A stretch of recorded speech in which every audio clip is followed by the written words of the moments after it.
부산 범일동의 작은 국밥집 해봉식당을 운영하는 74세 정해봉 할아버지. 평범한 일상을 살아가던 그는 어느 날 취객인 기태를 제압하며 자신의 비밀을 드러내게 됩니다. 하지만 이 우연한 만남이 서로의 상처를 보듬는 특별한 인연으로 발전해가는 이야기입니다. 새벽 4시 부산 범일동의 골목길은 아직 잠에 취해 있었지만 정해봉의 하루는 이미 시작되었습니다. 74세 나이에도 그는 매일 같은 시간에 눈을 뜨셨습니다. 군대에서 익힌 습관이 50년이 지나도 몸에 배어 있는 탓이었지요. 오늘도 허리가 말썽이구만. 해봉은 낮은 목소리로 중얼거리며 이불을 개셨습니다. 작은 원룸은 가게와 불과 5분 거리에 있었습니다. 이 동네에서 그는 평생을 사셨습니다. 군대를 제외하면 말입니다. 어두운 새벽길을 걸으며 해봉은 오늘 장보는 물품을 머릿속으로 정리하셨습니다. 돼지고기, 미나리, 대파, 국밥집 해봉식당의 하루도 장보는 일로 시작되었습니다. 수육 삶는 냄새가 코끝에 먼저 와닿았습니다. 장을 보러 가는 길 고개를 들어보니 하늘에는 희미한 별이 몇 개 반짝이고 있었지요. 여전히 어둠이 내려앉은 시장에서는 벌써부터 상인들이 분주하게 움직이고 있었습니다. 해봉은 30년 넘게 거래해온 정육점 주인과 눈인사를 나누셨습니다. 여든이 넘은 노인이 건네는 농담에 해봉은 미소로 응답하셨습니다. 그에게 일상의 반복은 살아있음을 증명하는 의식과도 같았습니다. 육수를 끓이고 국물을 우리고 수육을 삶는 과정. 그 모든 것이 해봉의 삶이었지요. 가게로 돌아와 문을 열고 불을 켜고 물을 끓이셨습니다. 작은 테이블 15개가 놓인 식당은 해봉의 두 번째 집이나 다름없었습니다. 벽에 걸린 흑백 사진 속 젊은 군인들이 해봉을 바라보고 있었습니다. 그중 한 명은 해봉, 다른 한 명은 평생의 친구 상필, 그리고 다른 한 명은 말하기 어려운 기억 속의 인물이었습니다. 손님들은 보통 11시부터 하나둘 찾아오기 시작했습니다. 대부분은 해봉과 비슷한 나이대의 단골 손님들이었습니다. 그들에게 해봉식당은 단순한 식당이 아니라 과거의 추억을 나누고 오늘의 소소한 일상을 공유하는 사랑방이었지요. 해봉은 늘 같은 맛이라 대답하셨습니다. 변하지 않는 맛, 변하지 않는 자리, 변하지 않는 시간. 그것이 해봉식당의 가치였습니다. 복잡한 세상에서 변하지 않는 것은 드물었습니다. 그러나 해봉식당에 들어서는 순간 시간은 느려지고 세상의 소음은 잦아들었지요. 나이가 들면서 해봉은 과거의 기억들이 더욱 선명해진다는 것을 깨달으셨습니다. 어제 무엇을 했는지는 가물가물해도 50년 전 군대에서의 기억은 마치 어제 일처럼 생생했습니다. 가끔은 그 기억들이 너무 선명해서 숨이 막힐 때도 있었지요. 그럴 때면 해봉은 더욱 묵묵히 일에 집중하셨습니다. 국물을 저으며 고기를 썰며 그렇게 현재로 돌아오셨습니다. 저녁이 되면 해봉식당은 또 다른 분위기로 채워졌습니다. 노동자들의 퇴근길 한 잔, 동네 주민들의 저녁 식사, 그리고 가끔은 젊은이들의 웃음소리로 말이지요. 해봉은 모든 손님을 똑같이 대하셨습니다. 그러나 가끔, 아주 가끔 해봉의 눈빛이 날카로워질 때가 있었습니다. 그것은 오래된 본능, 오랫동안 숨겨왔던 과거의 흔적이었습니다. 그날 저녁은 평소와 다를 것 없는 목요일이었습니다. 해봉은 익숙한 동작으로 주문받은 국밥을 담고 계셨습니다. 8시가 조금 넘은 시간, 문이 벌컥 열리며 술 냄새가 진동하는 젊은 남자 셋이 들어왔습니다. 그중 앞장선 남자가 눈에 띄었습니다. 키가 크고 마른 체격, 긴장된 표정이었지요. 기태라고 불린 청년의 목소리에는 이미 술 기운이 가득했습니다. 해봉은 그저 고개를 끄덕이며 메뉴판을 내미셨습니다. 처음에는 조용히 자리에 앉아 국밥을 주문한 청년들이었습니다. 그러나 시간이 지날수록 목소리는 커지고 행동은 거칠어졌지요. 해봉은 오랜 세월 식당을 운영하며 다양한 손님을 봐오셨습니다. 취객도 시비 거는 이도, 조용한 이도. 그는 대부분의 상황을 침착하게 다룰 수 있었습니다. 하지만 기태의 행동은 해봉의 인내심을 시험하는 듯 했지요. 해봉은 정중하게 조용히 해달라고 부탁드렸습니다. 주변 테이블에서는 불편한 기색이 역력했습니다. 특히 옆 테이블에 놓인 손님은 불쾌감을 감추지 않으셨지요. 기태의 목소리에 조롱이 섞여 있었습니다. 해봉은 눈을 내리깔았습니다. 오래된 습관이었지요. 감정을 억누르는 방법이었습니다. 그러나 기태의 다음 행동은 예상을 벗어났습니다. 그는 갑자기 옆 테이블 노인에게 말을 걸었습니다. 노인은 당황한 기색이 역력했습니다. 해봉은 조용히 다가가셨습니다. 다른 손님께 피해를 주지 말아달라는 정중한 부탁이었습니다. 기태의 친구들은 불편한 기색이 역력했지만 기태는 더욱 목소리를 높였습니다. 잘못한 게 없다며 항변했지요. 그때였습니다. 기태가 갑자기 일어서면서 테이블을 세게 쳤습니다. 그릇이 넘어지고 국물이 쏟아졌습니다. 주변은 순식간에 얼어붙었습니다. 해봉의 눈이 변했습니다. 침착했던 노인의 눈빛이 순간 날카로워졌지요. 해봉의 목소리는 여전히 차분했습니다. 그러나 그 안에 담긴 단단함은 누구도 무시할 수 없었습니다. 기태는 오히려 더 흥분했습니다. 그는 손을 휘두르며 말했습니다. 그리고 그는 해봉의 앞치마를 잡아당겼습니다. 그 순간 모든 것이 빠르게 진행되었습니다. 해봉의 움직임은 나이를 무색하게 할 만큼 날렵했습니다. 그는 기태의 팔을 단단히 잡아 꺾으며 제압하셨습니다. 폭력적이지 않았습니다. 다만 단호했고 정확했지요. 주변 손님들은 놀란 표정을 감추지 못했습니다. 기태는 당황한 눈빛으로 해봉을 바라보았습니다. 그리고 순간 그의 눈에 공포가 스쳤습니다. 그것은 단순히 신체적 위협에 대한 두려움이 아니었습니다. 무언가 더 깊은 내면의 공포였지요.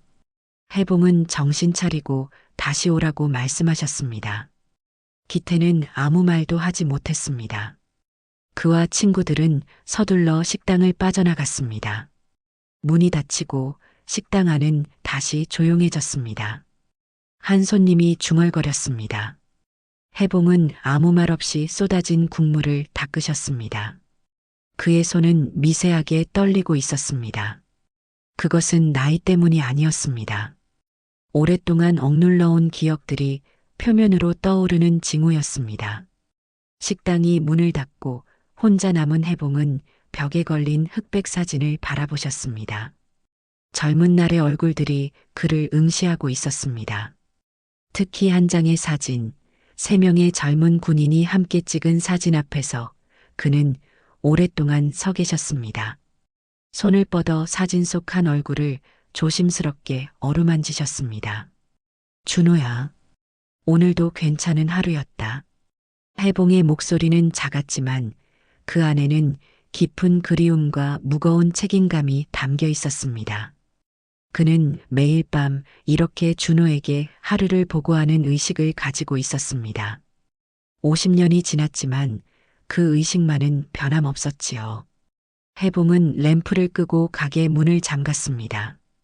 어둠 속에서 그는 오늘 있었던 일을 곱씹었습니다. 젊은 남자의 눈빛에서 본 것, 그것은 마치 거울을 보는 것 같았습니다. 다음 날 아침 해봉 식당은 평소보다 붐볐습니다. 동네 사람들이 몰려와 어제 있었던 일에 대해 물어보셨습니다. 해봉은 말수가 적으셨지만 소문은 이미 퍼진 후였습니다. 누군가 스마트폰을 보여주었습니다. 화면 속에는 해봉이 기태를 제압하는 순간이 담겨 있었습니다. 해봉은 한숨을 내쉬셨습니다. 그가 가장 두려워하던 일이 현실이 되었습니다. 과거의 그림자가 현재로 스며들고 있었지요. 손님들이 해봉에게 특전사 출신이냐고 물었습니다. 해봉은 질문을 회피하셨습니다. 국밥을 끓이는 데 집중하는 척 하셨지만 마음속으로는 동요하고 계셨습니다. 50년 넘게 꽁꽁 감춰온 비밀이 하룻밤 사이에 드러날 줄은 생각도 못 하셨던 것입니다. 그날 저녁 가게 문을 닫고 마지막 정리를 하던 중 익숙한 목소리가 들렸습니다. 문간에 서 있는 건 상필이었습니다. 해봉의 오랜 전우이자 친구였지요. 흰머리가 많아졌지만 여전히 그 눈빛만은 변함없었습니다. 해봉은 반가움을 감추지 못하셨습니다. 상필은 유일하게 그의 과거를 모두 알고 있는 사람이었습니다. 둘은 조용히 식당 안으로 들어와 소주 한 병을 나눠 마셨지요. 상필은 해봉이 여전히 현역 같다며 웃었습니다. 해봉도 따라 웃으셨습니다. 그러나 곧 두 사람의 표정이 무거워졌습니다. 상필이 벽에 걸린 흑백 사진을 바라보았습니다. 해봉은 잠시 눈을 감으셨습니다. 사진 속 세 번째 사람, 병장 계급장을 단 젊은 군인. 그가 바로 후배 병장이었습니다. 이름은 김준호. 해봉이 살아오면서 가장 가슴 아픈 기억 속의 인물이었지요. 해봉은 상필의 잔에 소주를 따르셨습니다. 두 사람은 묵묵히 술을 마셨습니다. 말이 필요 없었습니다. 그들은 이미 모든 것을 공유하고 있었으니까요. 상필이 그 청년은 어떤 일이 있었냐고 물었습니다. 해봉은 고개를 저으셨습니다. 그저 술 취한 젊은이의 실수였을 뿐이라고 말씀하셨습니다. 그런데 왜 마음 한구석이 불편한지 모르겠다고 말씀하셨지요. 해봉은 솔직하게 말씀하셨습니다. 손이 먼저 나갔다고, 기억도 안 난다고, 몸이 알아서 반응했다고 말씀하셨습니다. 상필은 해봉의 어깨를 토닥이셨습니다. 그것은 위로였습니다. 이해한다는 표현이었지요. 같은 경험을 공유한 사람만이 줄 수 있는 공감이었습니다. 밤이 깊어갔습니다. 두 사람은 오랜만에 군대 시절 이야기를 나누셨습니다. 웃기도 하고 가슴 아프기도 한 기억들이었지요. 그러나 대화는 자연스럽게 다시 현재로 돌아왔습니다. 해봉은 기태의 눈빛이 달랐다고 중얼거리셨습니다. 화난 것보다 뭔가 더 깊은 게 있었던 것 같다고 말씀하셨지요. 상필은 고개를 끄덕이셨습니다. 나이 들면 사람 눈빛에서 많은 것을 읽게 된다고, 특히 우리같이 살아남은 사람들은 더욱 그렇다고 말씀하셨습니다. 살아남은 사람들. 그 말에 해봉은 가슴이 조여드셨습니다. 살아남았다는 것, 그것은 축복이면서도 동시에 무거운 짐이었습니다. 준호 대신, 다른 많은 사람들 대신 살아남았다는 사실 말입니다. 상필은 돌아가기 전 마지막으로 해봉에게 물으셨습니다. 이렇게 조용히 사는 것을 후회하는지 말입니다. 해봉은 고개를 저으셨습니다. 후회는 없었습니다. 다만 가끔 궁금할 뿐이었습니다.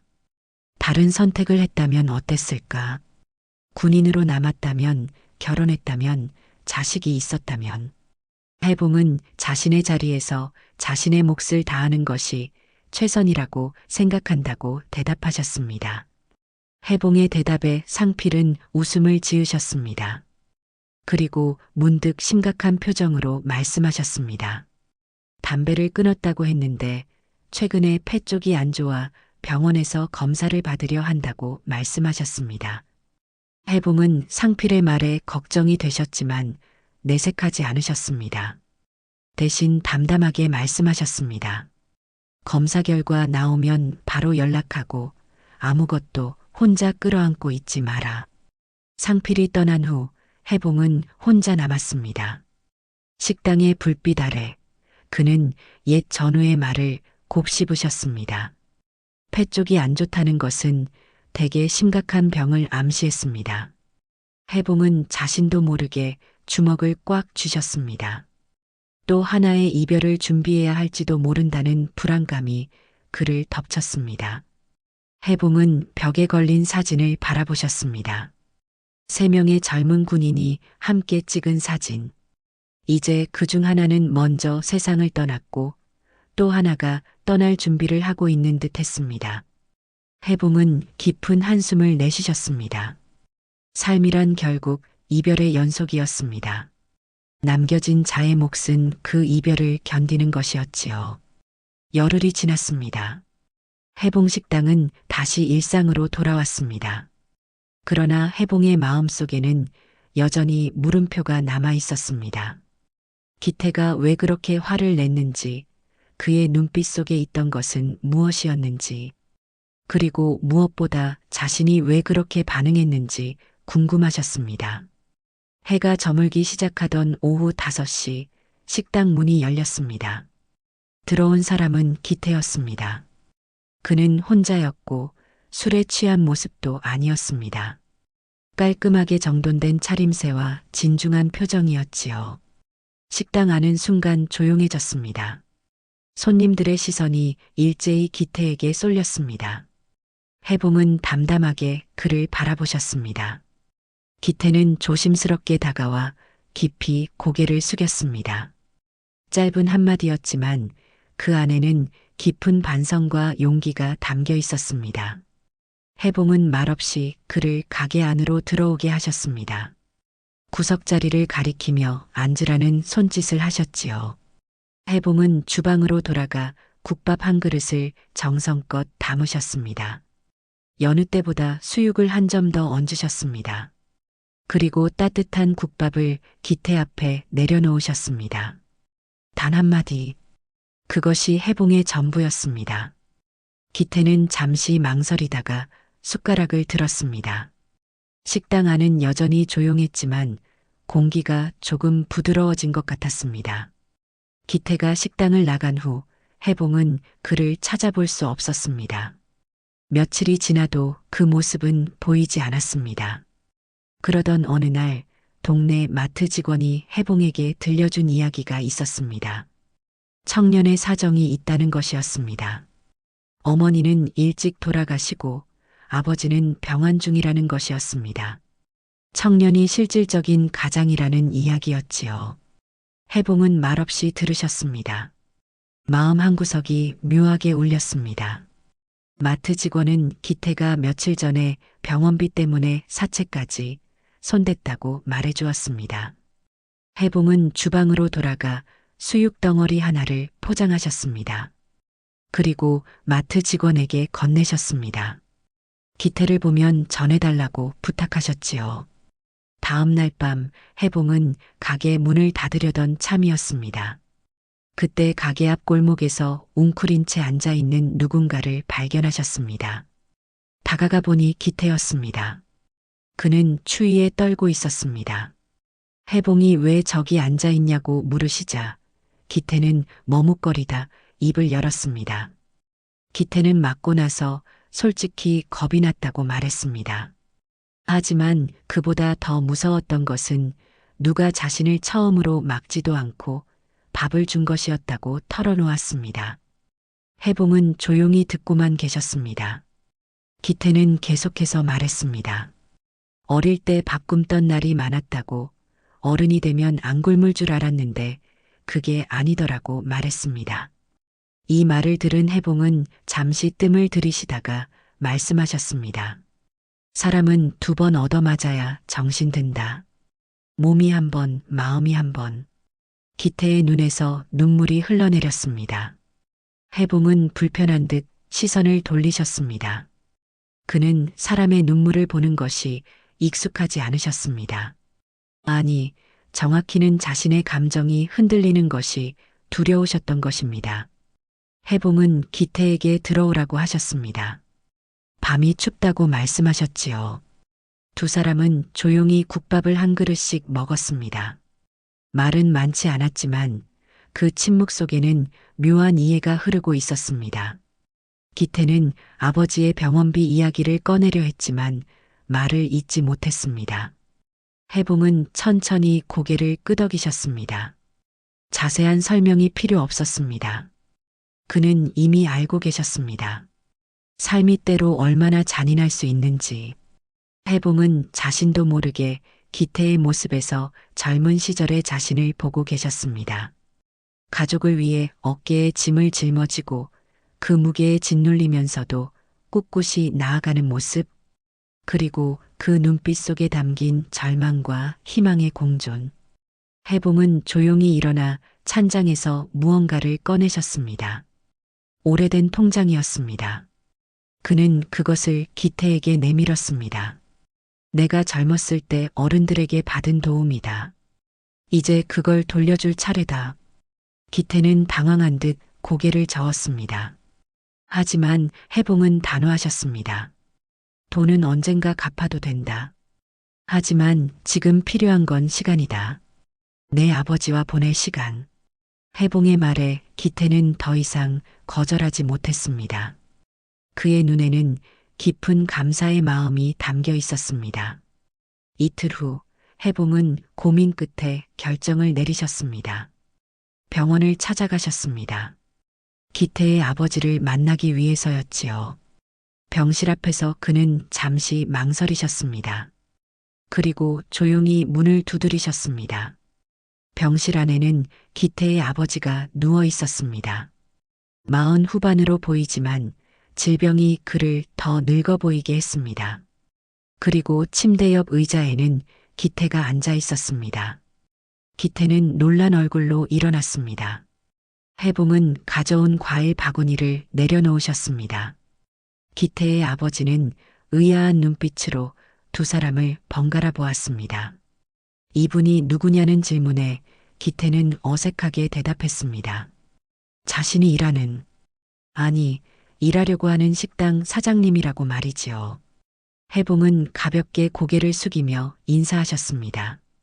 그리고 기태에게 잠시 밖으로 나가자고 말씀하셨습니다. 병실방 복도에서 해봉은 기태에게 아버지 병세가 어떤지 물으셨습니다. 기태는 한숨을 쉬었습니다. 간암이라고, 이제 항암 치료도 어렵다고 말했습니다. 해봉은 고개를 끄덕이셨습니다. 그리고 주머니에서 봉투를 꺼내 기태에게 건네셨습니다. 기태는 당황했습니다. 그는 봉투를 받지 않으려 했습니다. 해봉은 단호하게 말을 끊으셨습니다. 빚진 것이 있어서 그런다고 받으라고 말씀하셨습니다. 기태는 혼란스러운 표정이었습니다. 해봉은 계속해서 말씀하셨습니다. 자신의 친구가 아니, 자신의 후배가 있었다고, 그 친구가 자신의 목숨을 살려줬다고, 그런데 그 은혜를 갚지 못했다고 말씀하셨습니다. 그래서 이제라도. 해봉의 목소리가 살짝 떨렸습니다. 그는 50년 만에 처음으로 자신의 과거를 낯선 이에게 털어놓고 계셨습니다. 사람은 혼자 살 수 없다고, 서로 의지하고 돕는 것이 살아가는 이유가 아니겠냐고 말씀하셨습니다. 기태는 감정에 북받쳐 말을 잇지 못했습니다. 해봉은 봉투를 그의 손에 쥐어주셨습니다. 다음 주 월요일 아침 6시까지 오라고 말씀하셨습니다. 가게 일을 가르쳐 주겠다고 말이지요. 기태가 떠난 후 해봉은 병원 앞 벤치에 혼자 앉아 담배를 꺼내 드셨습니다. 10년 전 끊었던 담배였습니다. 그러나 불은 붙이지 않으셨습니다. 그저 손가락 사이에 담배를 끼운 채 먼 하늘을 바라보셨지요. 그날 밤 상필에게서 전화가 왔습니다. 해봉은 오늘 있었던 일을 이야기하셨습니다. 상필은 해봉이 사람 하나 살리는 것은 처음 본다며 농담 섞인 말을 했습니다. 해봉은 잠시 침묵하시다가 자신도 누군가 살려줬으니까 그렇다고 대답하셨습니다. 전화기 너머로 상필의 웃음소리가 들렸습니다. 그러나 그 웃음소리 뒤에는 깊은 기침소리가 따라왔습니다. 해봉은 검사 결과가 나왔는지 물으셨습니다.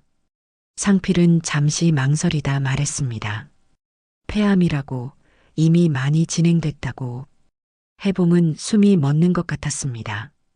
마음은 비명을 지르고 있었지만 입에서 나온 목소리는 놀랍도록 차분했습니다. 어디 있는지 알려줘. 내일 바로 가마. 상필은 서울 어느 병원에 있는지 말해주었습니다. 그리고 덧붙였습니다. 너무 서두르지 마라. 아직 갈 시간은 많다. 그러나 둘 다 알고 있었습니다. 그것이 거짓말이라는 것을, 시간은 생각보다 많지 않다는 것을. 다음 날 해봉은 오랜만에 가게 문을 닫았습니다. 서울행 기차를 타고 상필이 있는 병원으로 향하셨습니다. 창밖으로 흐르는 풍경을 보며 그는 생각에 잠기셨습니다. 상필과는 50년이 넘는 세월을 함께했습니다. 군대에서 만나 생사를 함께 넘나들던 전우였습니다. 그리고 제대 후에도 변함없이 서로를 지켜본 친구였지요. 상필은 해봉이 국밥집을 열 때 가장 먼저 응원해준 사람이었습니다. 그리고 해봉이 가장 힘들었던 시기에 묵묵히 곁을 지켜준 사람이기도 했지요. 병원에 도착했을 때 해봉은 깊은 숨을 들이쉬셨습니다. 그리고 상필의 병실로 향하셨습니다. 문을 열자 침대에 누워있는 상필이 보였습니다. 예전에 건장했던 모습은 온데간데 없고 마른 몸과 창백한 얼굴만이 남아 있었습니다. 와, 진짜 왔네. 내 농담으로 알았지. 상필의 목소리는 여전히 밝았습니다. 하지만 그 밑에 깔린 피로감은 감출 수 없었습니다. 해봉은 침대 옆 의자에 앉으셨습니다. 두 사람은 잠시 말없이 서로를 바라보았습니다. 그리고 상필이 먼저 입을 열었습니다. 괜찮아. 누구나 언젠가는 가는 길이잖아. 해봉은 고개를 끄덕이셨습니다. 맞는 말이었습니다. 하지만 그것이 상실의 아픔을 덜어주지는 않았습니다. 병원에서의 시간은 느리게 흘렀습니다. 해봉은 이틀 동안 상필 곁을 지키셨습니다. 두 사람은 지난날의 이야기를 나누기도 하고 때로는 그저 침묵 속에 함께 있기도 했습니다. 말이 필요 없는 우정이었습니다. 둘째 날 저녁 상필이 해봉에게 부탁했습니다. 자신이 가면 자리 하나만 기억해달라고 말이지요. 해봉은 말없이 고개를 끄덕이셨습니다. 그것은 약속이었습니다. 끝까지 기억하겠다는 약속이었지요.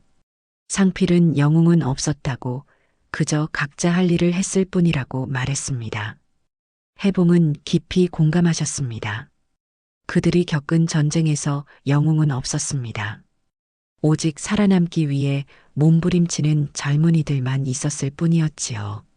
준호는 원래 그런 아이였다고, 자기보다 남을 먼저 생각하는 아이였다고 상필이 말했습니다. 해봉은 목이 메셨습니다. 준호의 이름을 입에 올리는 것은 여전히 가슴 아픈 일이었습니다. 상필은 그날 모두 원래 그대로였다고 말했습니다. 해봉은 신중했고 상필은 담대했으며 준호는 희생적이었다고 말이지요. 그리고 그 각자의 모습이 모여 하나의 사건을 만들어냈다고 말했습니다.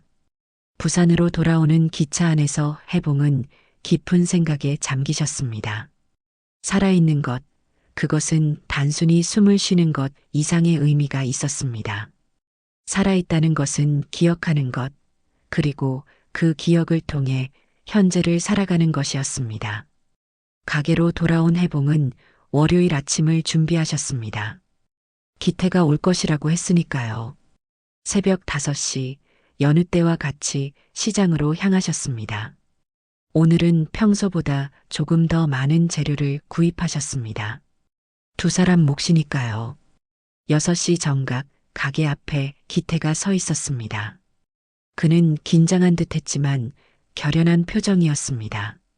해봉은 들어오라고 하시며 오늘부터 배울 게 많다고 말씀하셨습니다. 해봉은 기태에게 앞치마를 건네셨습니다. 그것은 단순한 천조각이 아니었습니다. 책임의 상징이었지요.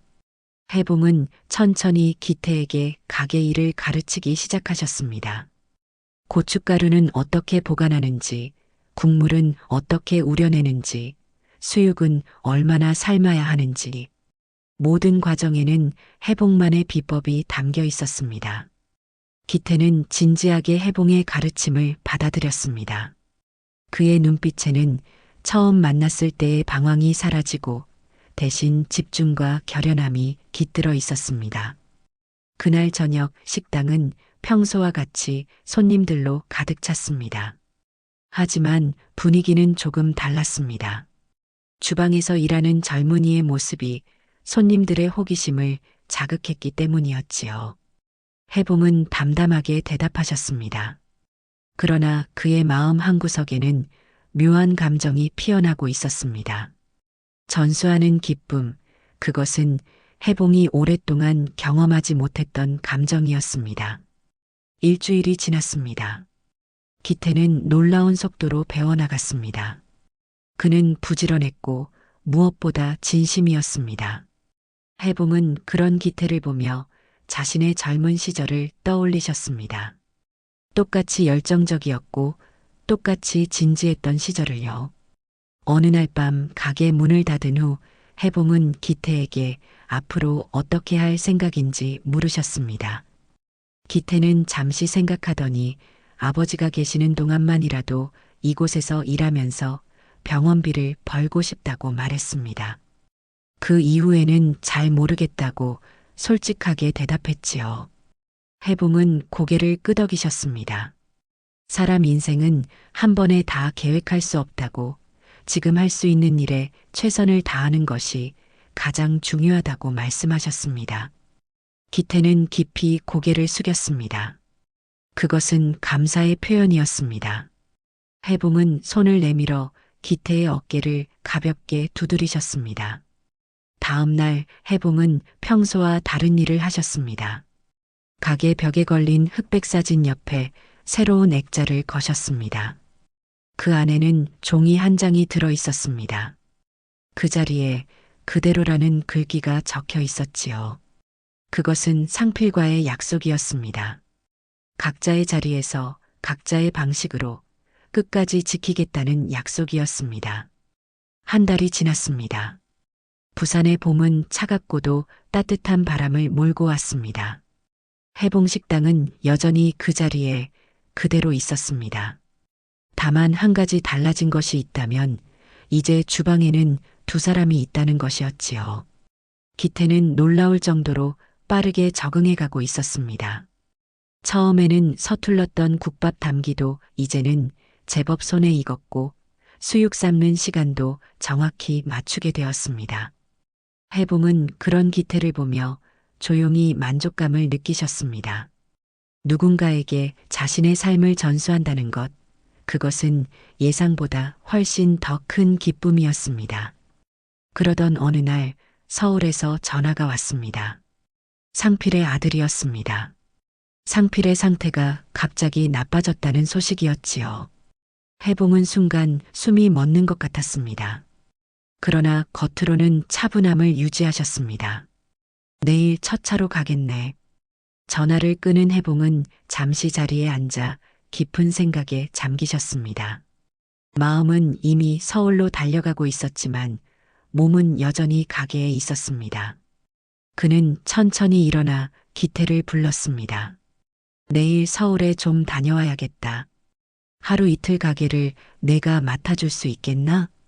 기태는 잠시 놀란 표정을 지었습니다. 그러나 곧 결연한 눈빛으로 고개를 끄덕였습니다. 걱정 마십시오. 제가 잘 지키고 있겠습니다. 해봉은 고마움을 느꼈지만 말로 표현하지는 않으셨습니다. 대신 국밥 만드는 마지막 비법 몇 가지를 더 알려주셨습니다. 그것은 단순한 조리법이 아니라 평생 쌓아온 경험과 지혜의 결정체였습니다. 다음 날 새벽 해봉은 기차역으로 향하셨습니다. 평생을 부산에서 살았지만 요즘은 서울을 오가는 일이 잦아졌습니다. 상필 때문이었습니다.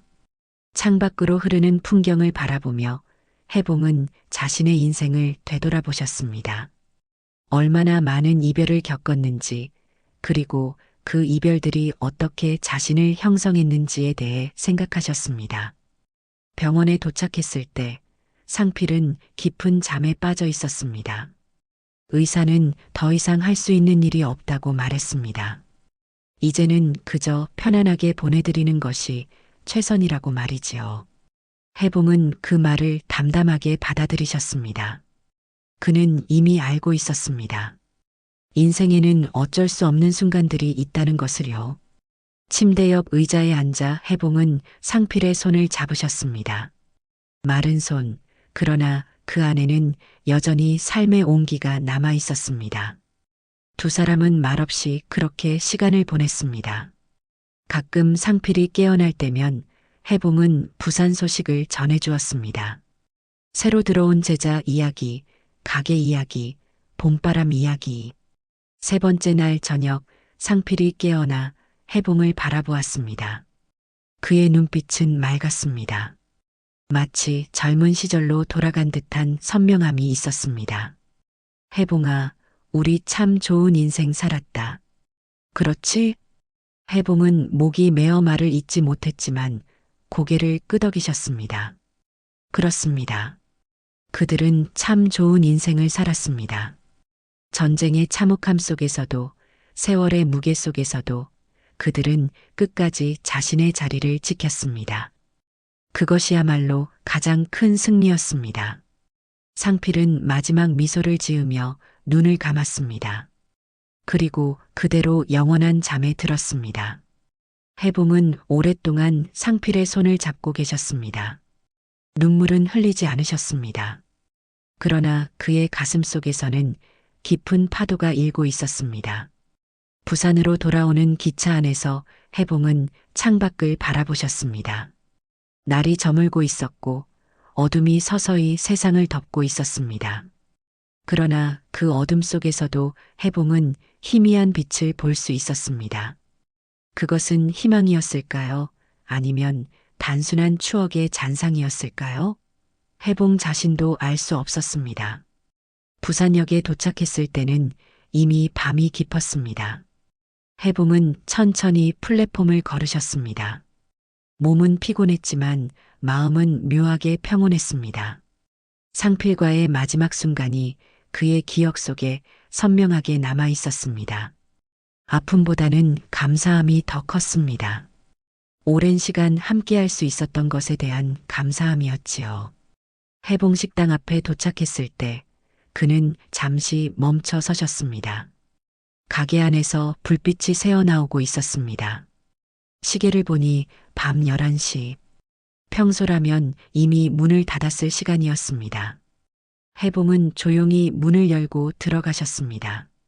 기태는 주방에서 국물을 저으며 열심히 일하고 있었습니다. 그의 이마에는 땀이 맺혀 있었고 얼굴에는 피로가 역력했습니다. 그런데도 그의 눈빛은 밝았습니다. 책임감과 성취감이 빛나고 있었지요. 아직도 일하고 있나? 해봉의 목소리에 기태는 깜짝 놀라 고개를 들었습니다. 그리고 곧 안도의 미소를 지었습니다. 사장님, 오셨군요. 오늘 손님이 많아서 좀 늦게까지 했습니다. 해봉은 주변을 둘러보셨습니다. 식당은 깨끗하게 정돈되어 있었고 내일을 위한 준비도 완벽해 보였습니다. 기태는 정말로 최선을 다했던 것이 분명했습니다. 수고했다. 단 두 마디였지만 그 안에는 깊은 인정과 감사의 마음이 담겨 있었습니다. 기태는 그 의미를 알아차렸는지 환하게 웃었습니다. 내일도 같이 일할 수 있을까요? 기태의 질문에 해봉은 잠시 생각에 잠기셨습니다. 그리고 천천히 고개를 끄덕이셨습니다. 그래, 내일도 그 다음 날도 내가 원하는 한. 그 말은 단순한 고용관계를 넘어선 약속이었습니다. 서로를 지키겠다는, 이 공간을 지키겠다는 약속이었지요. 다음 날 아침 해봉은 평소보다 조금 일찍 일어나셨습니다. 서랍을 열어 오래된 나무 상자를 꺼내셨습니다.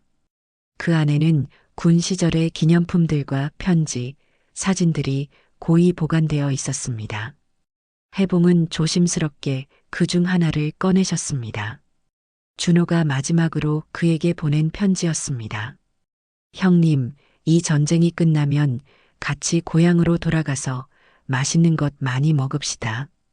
단순한 문장이었지만 그 안에는 젊은이의 소박한 꿈과 희망이 담겨 있었습니다. 해봉은 편지를 다시 상자에 넣고 시장으로 향하셨습니다. 오늘도 국밥을 끓여야 했으니까요. 시장에서는 늘 그렇듯 상인들과 반갑게 인사를 나누셨습니다. 모두가 상필의 소식을 알고 위로의 말을 건넸습니다. 부산 특유의 정겨운 사투리 속에 담긴 진심 어린 위로가 해봉의 마음을 따뜻하게 했습니다. 가게로 돌아오는 길, 해봉은 문득 하늘을 올려다보셨습니다. 맑은 하늘이 펼쳐져 있었습니다. 그것은 마치 상필이 그를 내려다보고 있는 것 같았습니다. 해봉은 미소 지으셨습니다. 괜찮다고, 자신은 계속 이 자리를 지키고 있을 것이라고 말하는 듯한 미소였습니다. 가게에 도착하니 아침 6시 정각이었습니다. 그리고 기태가 이미 문 앞에서 기다리고 있었습니다. 어제의 피로가 가시지 않았을 텐데도 그의 표정은 밝고 의욕에 찬 모습이었습니다. 고춧가루는 저기, 국물 끓일 땐 손끝으로 간 보는 거다. 해봉의 말에 기태는 진지하게 고개를 끄덕였습니다. 그것은 단순한 요리법이 아니라 인생의 지혜였습니다. 세심함과 정성이 필요하다는, 그리고 그것이 결국 맛의 차이를 만든다는 가르침이었지요. 두 사람은 말없이 각자의 일을 시작했습니다. 해봉은 육수를, 기태는 재료 손질을. 그들 사이에는 이미 묘한 호흡이 형성되어 있었습니다. 마치 오랫동안 함께 일해온 듯한 편안함이 있었지요. 창밖으로 아침 햇살이 비쳐들었습니다. 국밥을 끓이는 냄비에서는 구수한 향기가 피어올랐고 가게 안은 따뜻한 기운으로 가득 찼습니다. 해봉은 문득 이 순간이 얼마나 소중한지 깨달으셨습니다. 상필은 떠났지만, 준호는 오래전에 떠났지만 삶은 계속되고 있었습니다. 그리고 그 삶 속에서 새로운 인연이 피어나고 있었지요. 늙었다고 다 잊는 건 아니다. 잊지 않는 게 사람이고 그걸 지키는 게 어른이다. 해봉은 마음속으로 중얼거리셨습니다. 그것은 자신에게 하는 다짐이자 기태에게 전하고 싶은 가르침이었습니다. 그리고 어쩌면 이제는 별이 된 준호와 상필에게 보내는 메시지이기도 했습니다. 아침 11시 해봉식당의 문이 열렸습니다. 새로운 하루가 시작되고 국밥은 여전히 끓고 있었습니다. 그 자리에 그대로 변함없이